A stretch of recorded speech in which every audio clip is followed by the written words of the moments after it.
Mhm.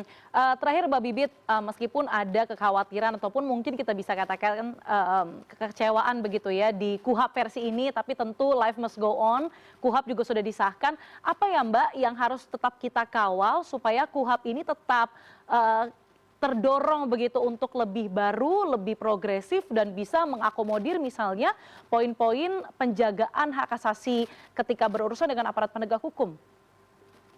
Ya, misalnya saja, menurut saya sih harusnya ini ditahan dulu sampai ada Mmm, reformasi kepolisiannya itu tadi. oke.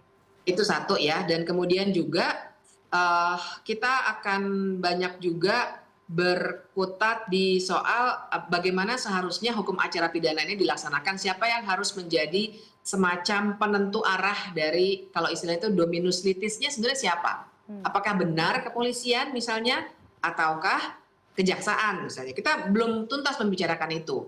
Nah, hal-hal seperti ini yang saya kira harusnya jadi ada perbaikan lagi, itu yang perlu dilakukan, bahkan sebaiknya kalau bisa ada penundaan penerapan, itu akan lebih baik untuk Mmm. menunggu tim reformasi kepolisian selesai dengan pekerjaannya, Profesor Jimli dan kawan-kawan itu ya.